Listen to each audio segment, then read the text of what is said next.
Bharatiya Janata party, खासतौर से हमारे देश के प्रधानमंत्री नरेंद्र मोदी के जरिए ये ढिंढोरा पीटा जाता है कि हमारी सरकारें जहां जहां पर भी हैं वहां पर पूरी तरह से करप्शन खत्म कर दिया गया है। चाहे वो पुलिस की बात करें, चाहे वो और किसी सरकारी डिपार्टमेंट की बात करें, उनका ये कहना है कि तमाम जगह से करप्शन जो है वो खत्म हो गया है। लेकिन जब आप ग्राउंड पर जाते हैं, जब आप पब्लिक से बात करते हैं, आप चाहे उत्तर प्रदेश चले जाइए, आप चाहे मध्य प्रदेश चले जाइए, तमाम जगहों पर आपको करप्शन अपने चरम पर नजर आता है। खासतौर से थानों की जो हालत है, जो वीडियोस लगातार सोशल मीडिया के माध्यम से सामने आ रहे हैं, उससे आप अंदाजा लगा सकते हैं कि ये तो महज कुछ मिसालें हैं जो पब्लिक की करतूतों को कुछ लोग हिम्मत करके रिकॉर्ड कर लेते हैं और उसके बाद उसको वायरल करके असल चेहरा दिखाने की कोशिश की जाती है कि किस तरह से करप्शन अपने चरम पर है।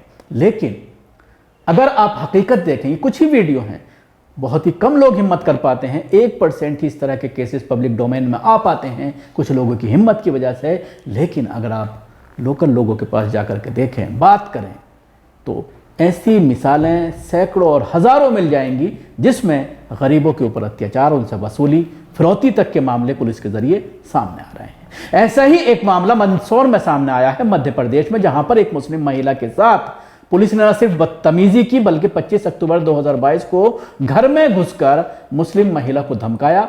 एनडीपीएस एक्ट के तहत एफआईआर दर्ज कर दी गई उसके घर वालों के ऊपर और 50 लाख रुपए की फिरौती मांगी गई।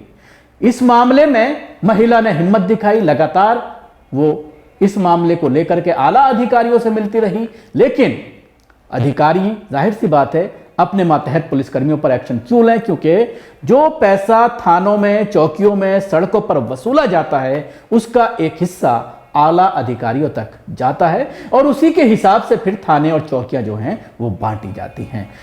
और फिर ये महिला, जब इसको इंसाफ थानों में नहीं मिला, पुलिस ने इंसाफ नहीं दिया, तो ये कोर्ट गई और कोर्ट के आदेश पर 7 अधिकारियों पर एफआईआर दर्ज की गई है। जितेंद्र सिंह सिसोदिया जो है, मुझे बोल के गए कि 50 लाख रुपए तुम्हारे पापा के साथ पिपलिया मंडी थाने पे भेज देना, नहीं तो तुम्हारे भाई और ड्राइवर को जो हमने गिरफ्त में रख रखा है, तुम्हारे पापा को भी हम फर्जी केस में फंसा देंगे।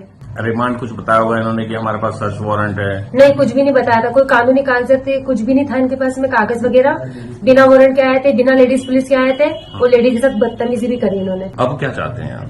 अब हम ये चाहते हैं कि इन पुलिस वालों के खिलाफ एफआईआर कर दी है, इनको गिरफ्तार करा जाए क्योंकि फर्जी केस बनाया इन लोगों ने। 25 अक्टूबर को घर पे आएंगे 11 बजे और इन्होंने एफआईआर 28 अक्टूबर को की है।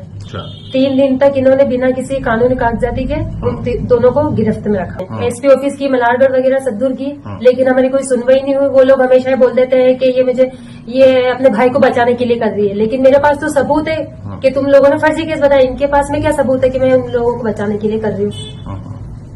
और फिर उसके बाद में जब एमपी से कोई सुनवाई नहीं हुई, उसके बाद में प्रतापगढ़ गए, वहां से हमने सीजीएम कोर्ट से प्राइवेट कंप्लेंट की, तो वहां से एफआईआर का ऑर्डर है। क्या किन किन लोगों के नाम पे एफआईआर हुई है? भरत चावड़ा, जितेंद्र सिंह सिसोदिया, संजय प्रताप, राकेश चौधरी, अर्जुन सिंह और जितेंद्र मालोत। ये मिला घर से कुछ इनको? नहीं, कुछ भी नहीं मिला घर से। सर्च वारंट कुछ बताया था? कुछ भी नहीं बताया, कोई कागज नहीं था इनके पास, अवैध रूप से आए थे घर पे। महिला पुलिस को नहीं, महिला पुलिस भी नहीं थी इनके साथ में। वो बड़ी बदतमीजी कर रहे थे, गाली गलौज भी करी इन लोगों ने हमारे साथ में। राजस्थान के प्रतापगढ़ में सीजीएम कोर्ट के आदेश पर फिरौती सहित 7 धाराओं में एफआईआर दर्ज की गई। अक्टूबर 2022 में मंदसौर पुलिस ने ट्रक ड्राइवर भगवती लाल, कंडक्टर आसिफ को जिले के पिपरिया मंडी से कथित 1.5 किलो स्मैक के साथ पकड़े जाने की एफआईआर दर्ज की थी और परिवार के कथित 50 लाख की मांग की थी। नहीं देने पर 2 के अलावा आसिफ के अंकल को भी गिरफ्तार कर जेल भेज दिया था। तब से तीनों जेल में बंद हैं। इतना ही नहीं, पीड़ित के अनुसार मार्च 2023 में आसिफ के अंकल पर एनडीपीएस के तहत एक और एफआईआर दर्ज की गई जब वो जेल में बंद थे। महीनों तक शिकायत करने पर जब दोनों राज्यों की पुलिस ने एफआईआर करने से इनकार कर दिया तो आसिफ की बहन ने प्रतापगढ़ सीजीएम कोर्ट में प्राइवेट शिकायत की। 3 माह पूर्व इसी तरह उत्तर प्रदेश की एक कोर्ट ने भी एनडीपीएस के तहत फर्जी मुकदमा कर फिरौती मांगने के आरोप में मंदसौर पुलिस के 10 अधिकारियों पर एफआईआर दर्ज करवाई थी। चौंकाने वाली बात यह है कि पुलिसकर्मियों का नाम दोनों ही एफआईआर में दर्ज है। दोनों मामला, जो प्रतापगढ़ का और यहां, दोनों में ही सेम एक ही पुलिस वाले का नाम दर्ज है तो जाहिर सी बात है पहले भी एफआईआर हुई और अब फिर कोर्ट के आदेश पर एफआईआर हुई, तो आप अंदाज़ा लगा सकते हैं कि किस तरह से फिरौती का कारोबार, और वो भी छोटा मोटा नहीं, 50 लाख रुपए की मांग की गई है, जो एक बहुत बड़ा अमाउंट है।